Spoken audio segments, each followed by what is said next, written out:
বাংলাদেশ ছেড়ে চলে যাচ্ছি একেবারে, এটাই শেষ যাত্রা, আর কখনোই হয়তো আর আসা হবে না। 20 বছর বয়সে নিজের পরিবারের জন্য এবং নিজের ভবিষ্যৎ সুন্দর করার জন্য জার্মানিতে পাড়ি জমিয়েছিলাম। আজ থেকে ঠিক 15 বছর আগে ঢাকায় দুটি ফ্ল্যাট কিনেছিলাম আমার নিজের টাকায়, একটা আমার মায়ের নামে আর একটা আমার স্ত্রীর নামে। আমার মা আবার ফ্ল্যাট আমার ছোট ভাইয়ের নামে লিখে দিয়েছে। দেশে আসার পর আমার ছোট ভাইয়ের ফ্ল্যাটে আমার জায়গা নেই, তাকে আমার টাকা দিয়ে পড়াশোনা করিয়েছি, সে এখন ভালো জব করছে। আর আমার স্ত্রী আমার কেনা টাকা দিয়ে ফ্ল্যাটে আমাকে ঢুকতে দেয়নি, আমাকে দরজা থেকে কুকুরের মতো তাড়িয়ে দিয়েছে। সে আমাকে তালাক দিয়েছে বিনা কারণে।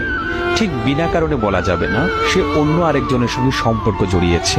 বাংলাদেশে 20 দিনের মতো হোটেলে ছিলাম, আর আপন মানুষের প্রতারণাগুলো মুখ বুঝে সহ্য করলাম। টাকার কাছে সবকিছু অসহায়।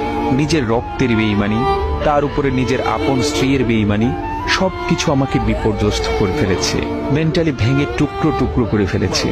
যে মানুষগুলোর জন্য জীবনে এতগুলো বছর নষ্ট করলাম, বিদেশে থেকে এত কিছু করলাম, সেই মানুষগুলো আমাকে টিস্যু পেপারের মতো ব্যবহার করে ছুঁড়ে ফেলে দিয়েছে। এমনটাই হওয়ার ছিল, এটাই হয়তো ভাগ্যের লেখা।